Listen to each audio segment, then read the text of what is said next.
Today through Saturday, the U.S. Bureau of Land Management is holding a wild horse and burro adoption in Lawrence. It is all part of an effort to protect wild horses as living symbols of the American West. Paul McGuire from the Bureau of Land Management is here to tell us what we can expect. Thanks for joining us. Thank you. Yeah, so tell us how this works. It looks like you guys are holding an adoption for these wild horses and burros.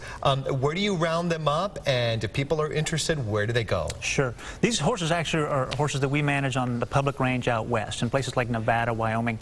In the western United States, the Bureau of Land Management manages tens of thousands of wild horses on millions of acres of land.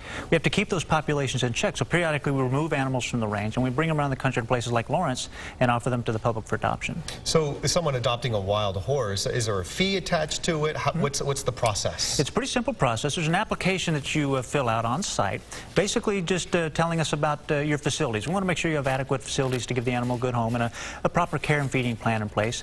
A minimal $125 fee to adopt the animal.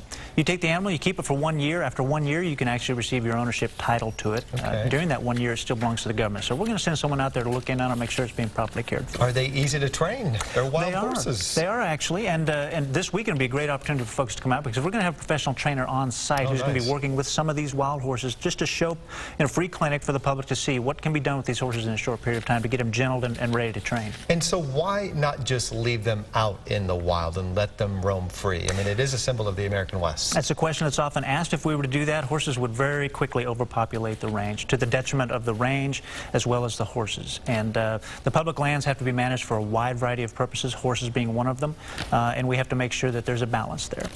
All right, so this is really interesting. It's going to be in Lawrence. It's a 3-day event, right? So today, tomorrow, and Saturday. Okay, started today. So the wild horse and burro adoption will run until Saturday. It's at the Douglas County Fairgrounds in Lawrence. The event is free. It's open to the public. It may even be a neat family event to go and check it out. And here's all the information right there on your screen. As Paul mentioned, horse owners, they sometimes don't have the financial resources to care for their animals, especially with today's economy, as some argue that horse slaughter plants need to reopen in Missouri.